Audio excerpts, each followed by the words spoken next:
नमस्कार दोस्तों, आपका स्वागत है मेरा इस चैनल में जिसका नाम है मनी लेंस। मनी लेंस में बातें करते हैं शेयर मार्केट से जुड़े हुए खबरों के बारे में। तो चलिए शुरू करते हैं। तो सबसे पहले बता दें कि यदि आप इस चैनल पे नए हैं तो चैनल को जरूर सब्सक्राइब कर लीजिए और इस चैनल पे बताए गए हुए जितने भी स्टॉक्स हैं उनका इन्वेस्टमेंट से कोई लेना देना नहीं। अपने सूझबूझ का परिचय दें, खुद स्टॉक खरीदें, उसको पढ़ें, तब जाके किसी स्टॉक में निवेश करें। तो चलिए शुरू करते हैं। तो निफ्टी 50 जो है आज नीचे गिरा था, मतलब 24,000 के आसपास से एक बार गिरा 24,600, यानी 400 पॉइंट निफ्टी गिरा, लेकिन धीरे धीरे वो रिकवर हो गया। तो रिकवर क्यों हुआ है इसका कोई लॉजिक तो नहीं है, लेकिन ज़्यादातर लोग कह रहे हैं कि भाई हम जो है ऑयल के प्राइस और जो एनर्जी क्राइसिस चल रहा है उसको अब थोड़ा थोड़ा इंडियन मार्केट डिस्काउंटेड करते जा रहा है, यानी उसको कोई फ़र्क ही नहीं पड़ रहा है। जैसे रसिया और यूक्रेन भी इतना दिन से लड़ रहे हैं, अभी वार ख़त्म ही नहीं हो रहा है, तो अब हर एक बाजार अब सोच रहा है कि ये वार इतना आसानी से ख़त्म नहीं होने वाला है, तो अब धीरे धीरे उसको डिस्काउंट करते जा रहा है। तो लेकिन देखिए यहाँ से क्या हुआ कि फिर से नीचे गिरा, फिर धीरे धीरे ऊपर की तरफ गया है।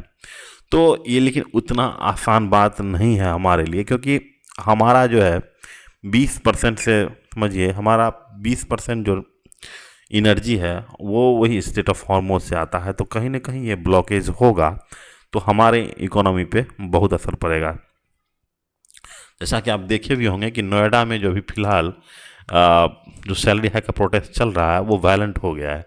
तो ये सब हो रहा है इसीलिए कि भाई अब तेल भी महंगा हो गया, गैस भी महंगा हो गया, तो उन लोगों को भी पैसा बच नहीं रहा है। और हमारा इन्फ्लेशन जो कि सरकारी डाटा में सिर्फ 0.2, 0. ऐसे करके 0.1 ऐसे करके इन्फ्लेशन आता है, लेकिन रियल इन्फ्लेशन जो है हमेशा 7 से 8-10% के आसपास होता है। क्योंकि आप यदि किसी स्कूल में भी अपने बच्चे को पढ़ा रहे होंगे तो आप देख रहे होंगे कि अगर किसी महीना 400-500 का एक बार में हाइक हो जाता है, वो लगभग 10 से 12% के आसपास रहता है। तो जो जो खर्च है वो 10 से 12% होता है, यानी इन्फ्लेशन 12 से 15% होता है। लेकिन जो डाटा में है, गवर्नमेंट के डाटा में, वो सिर्फ 0.1, 0.2 इस तरह से आता है डाटा, वो जाकि काफ़ी मिसलीडिंग लगता है। अब पता नहीं कि वो डाटा कैसे लाते हैं कि नहीं लाते हैं, वो सरकार जाने, ठीक है। तो दूसरी तरफ देखिए, दूसरी तरफ जो यूएसए ने ये भी घोषणा कर दिया है कि हम स्टेट ऑफ हॉर्मोज को बंद कर देंगे। स्टेट ऑफ हॉर्मोज तो पहले से ही ईरान के द्वारा बंद कर दिया गया था, अब जो यूएसए ने बोला है कि हम फिर से उसको बंद कर देंगे, तो यानी एक बंद दरवाजे को फिर से बंद कर दिया गया है। तो एक्चुअली में अब जो है मेन खेला होने वाला है, क्योंकि अब इतना दिन से जो रसिया का ऑयल था, ऑयल टैंकर या फिर गैस टैंकर, वो आराम से स्टेट ऑफ हॉर्मोज पास कर रहा था। तो क्या यूएसए के द्वारा, जब यूएसए और चाइना के बीच में भिड़ंत होगा, तो क्या आप देखते हैं कि ये सबसे बड़ा डिसाइडिंग फैक्टर होगा कि आखिर वर्ल्ड लीडर कौन बनेगा। अगर चाइना का सिर्फ पास कर गया बिना टोल दिए हुए, बिना अमेरिका से बात किए हुए, तो एक बहुत बड़ा संदेश जाएगा मार्केट में और वो बताएगा कि चाइना अब न्यू वर्ल्ड पावर बनते जा रहा है।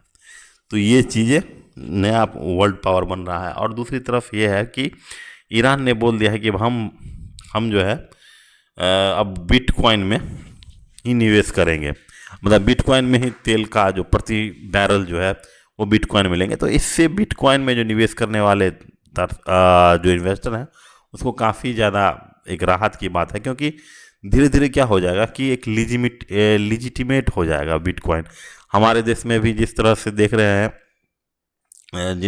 हैं कि धीरे धीरे बिटकॉइन का चलन बढ़ते जा रहा है। और दूसरी तरफ ये है कि गवर्नमेंट ने भी अब धीरे धीरे इसको खोलने का प्रयास करेगा, क्योंकि जब ईरान के द्वारा बिटकॉइन में अगर तेल लिया जाएगा तो लोग जो है, सेंट्रल बैंक भी अब जब जैसे ही नीचे बिटकॉइन का प्राइस होगा तो वो बाय करना शुरू कर देंगे। तो अब समझिए कि बिटकॉइन में अब एक स्ट्रॉन्ग सपोर्ट होते जा रहा है बिटकॉइन में, तो जो बिटकॉइन के निवेशक हैं उसके लिए काफ़ी सही है, ठीक है।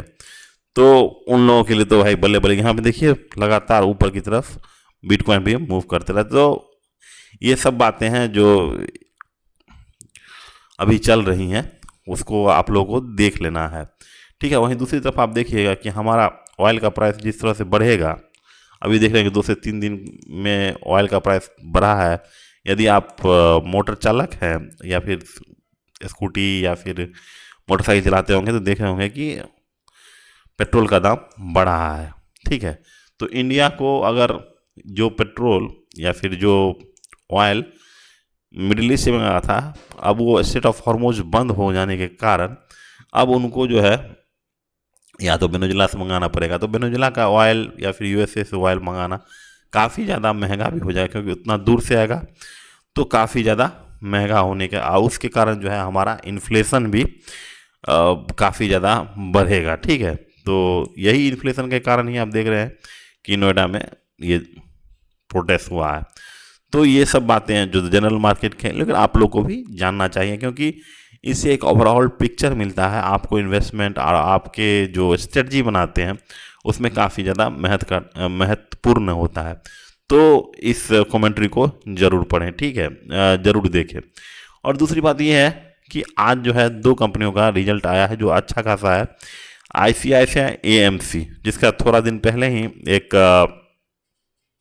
IPO आया था, और वहाँ से लगभग देखिए, अब जहाँ से IPO आया था यहाँ पे देखिए 2000 के आसपास 2000 के पास आया था, 2600 के आसपास, और अभी फिलहाल 3300 के आसपास आ गया। तो हम पहले वाले वीडियो में भी बताए थे कि आने वाले समय जो है वो है AMC या फिर एसेट मैनेजमेंट कंपनी की ही है, क्योंकि इंडिया में जैसे जैसे लोगों का एसेट बढ़ेगा उसको मैनेजमेंट करने के लिए उसकी कंपनी चाहिए ही चाहिए। देखिए सेल्स जो है 20% बढ़ा है, EBITDA 30% बढ़ा है, नेट प्रॉफिट 10% बढ़ा है, EPS -86। देखिए इतना अच्छा सेल्स, EBITDA और प्रॉफिट होने के बाद EPS निगेटिव में है। EPS मतलब होता है कि अर्निंग पर शेयर, यानी प्रत्येक शेयर होल्डर को कितना मिला, वो 96% हुआ है। तो EPS क्यों नीचे हुआ है? जरूर क्या किया होगा, इसका इक्विटी डाइल्यूट हुआ होगा। यदि आप इसको देखा जाएगा, यदि आप इसका 2 मिनट एनालिसिस किया जाएगा तो आप देखिएगा तो सेल्स अच्छा हुआ है। यहाँ पे देखिए सेल्स अच्छा हुआ है, जिसके कारण जो है इसका प्राइस जो है पहले से ही ऊपर चढ़ गया है। तो ये चीज़ें भी आपको गौर करनी है। तो अब दूसरी बात ये है कि हमने बताया कि EPS क्यों कम हो गया 96%। देखिए EPS होता है अर्निंग पर शेयर, यानी शेयर बढ़ा होगा, यानी नंबर ऑफ शेयर, यानी इक्विटी डाइल्यूट किया होगा। तो यहाँ पे देखिए 18 से एकदम से 49 हो गया, तो इक्विटी डाइल्यूट हो गया। इक्विटी डाइल्यूट होने के बाद जो है पर शेयर जो है कम ही रुपया मिलता है, जैसे 18 है तो 15 के आसपास पर शेयर मिला। तो फिलहाल जो है एक ट्रेजेक्ट्री है जिसका सेल्स काफ़ी अच्छा है। तो अभी हम बताएं, अपने प्रीवियस वीडियो में भी आप लोग बताएं कि AMC चाहे ICICI प्रूडेंशियल हो जाए, और भी बहुत सारे हैं, AMC है, ICICI प्रूडेंशियल, फिर इसके भी हैं, बहुत सारे हैं। तो वो सब जितने भी AMC कंपनी यहाँ पे पीयर्स में देखिए HDFC अर्गो हो गया, निप्पॉन इंडिया हो गया, आदित्य AMC और UTI, कैनरा रोबोको। तो बहुत सारे AMC हैं जो कि काफ़ी अच्छा कर रहे हैं। तो एसेट मैनेजमेंट कंपनी वाले में काफ़ी अच्छा ग्रोथ का आने वाला समय है। और दूसरी बात यह है कि अब